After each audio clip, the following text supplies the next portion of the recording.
And here we go, ladies and gentlemen, the one and only DIMAGA right here in the red trunks. He is playing Zerg to the northwest of this particular map. Can we hear some applause for DIMAGA, please? That's what I'm talking about.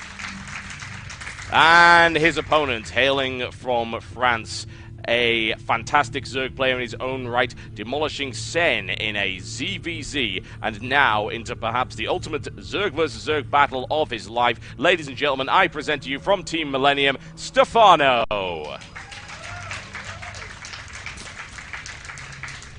And as I said earlier, wow, do Millennium have a gem right now in their team? No kidding.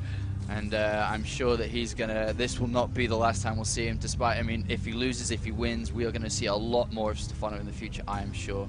Millennium's actually getting a really strong lineup at the moment. Honestly, I'm very impressed with their play. Yeah, I mean, they recently signed Todd back to the team as well. Todd had a great MLG.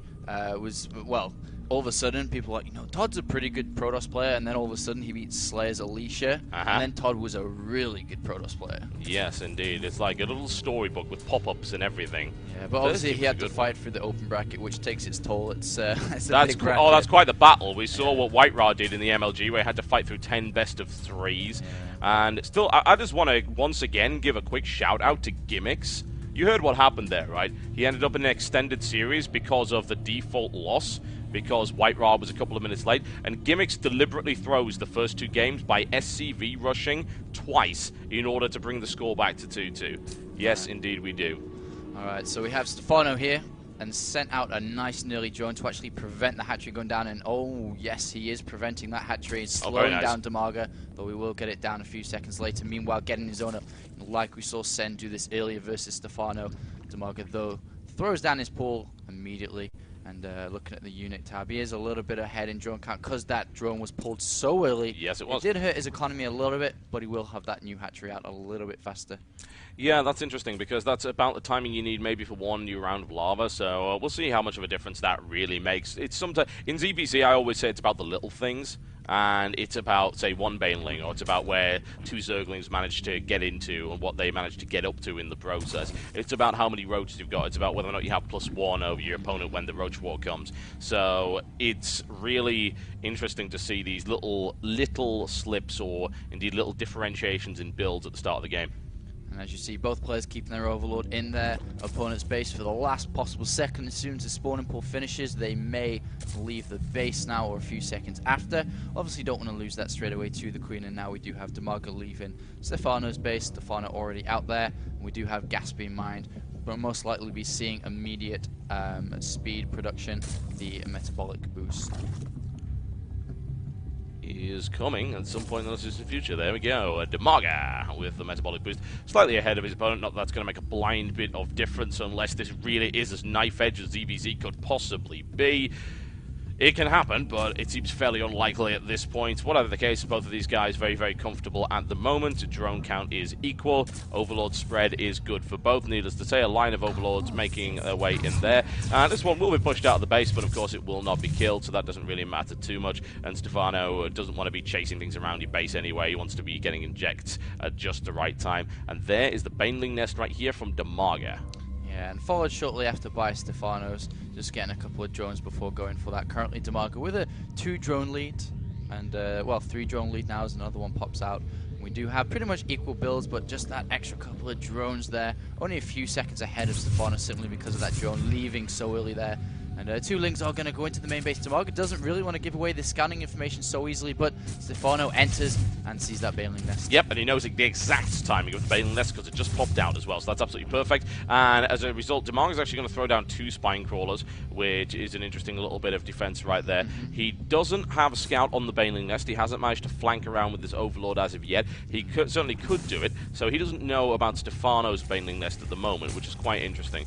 Immediate morphin of 2 defensive Banelings by the looks of it for Stephano. Yeah, and also equally to that, we have DIMAGA with 3 defensive Banelings and 2 Spine Crawlers droning up very hard at the moment. Both players, well, DIMAGA at 34, and we have Stephano at 28. Stephano being the aggressor now, morphing aggressive Banelings down here now, and it is right in front of DIMAGA's nose. He has an Overlord seeing exactly what is going on. We do have a Roach Warren being made now for DIMAGA, but it's going to be all about that control, as we talked about earlier. Overlord is moving to the lower side of DIMAGA's ramp, so he will see what he needs to target fire onto.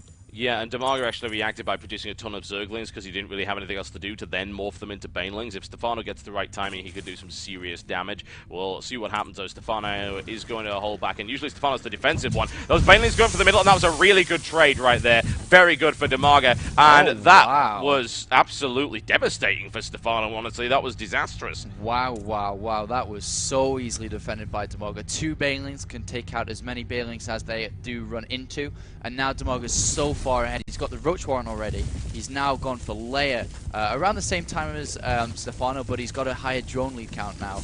And as these 10 drones morph at the same time, we're going to see DIMAGA shoot up to 42, well, 40 drones at the moment. Stephano at 38, but he does have that Roach Warren out already. Evolution Chamber going down for both players, and that is the early game over.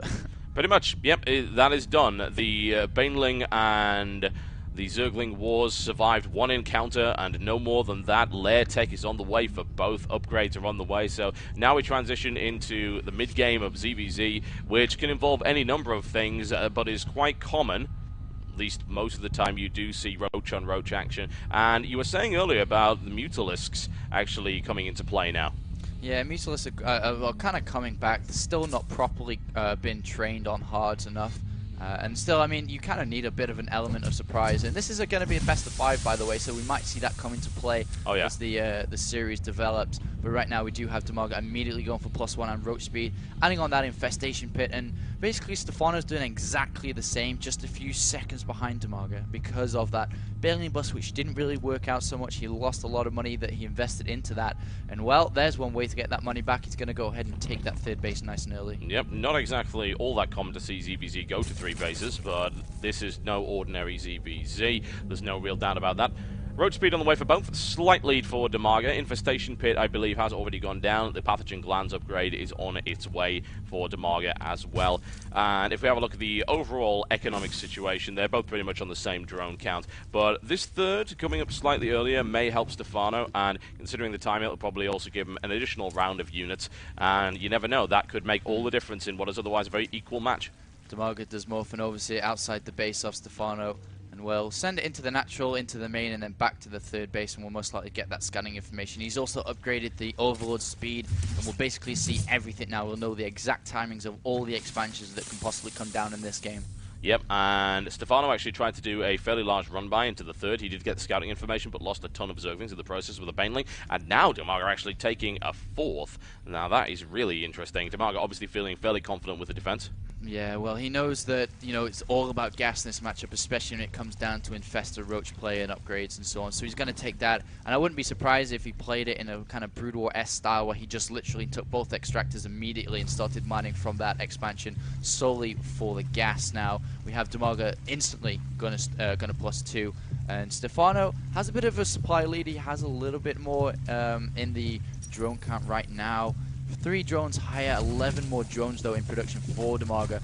And Stephano pushing out a little bit, though he's going to meet an equal-sized army, though these Infestors are ready. And this could be a bit of a danger for Stephano if he pushes too greedily here. He could get trapped off with a fungal growth. Yeah, Stephano, an interesting choice right there to try and go for the 3rd and maybe try and nail down the transfer as opposed to attacking those spine crawlers that were moving in. However, he's actually going for that as well. There's a massive fungal growth right here and some Infested Terrans coming into the mix. And the question is, could Stephano ram his way through here? With Infested Terran DPS, he certainly can. Those are really badly injured roaches, but they can still kill the Infestors. So this is a really nice engagement for Stephano. Wow, Stephano playing so smart, going for Infested Terrans rather than the fungal growths, getting the 1-up on DIMAGA. Now DIMAGA has to be so careful with these Infested Terrans. His 3rd base is in big trouble though, DIMAGA.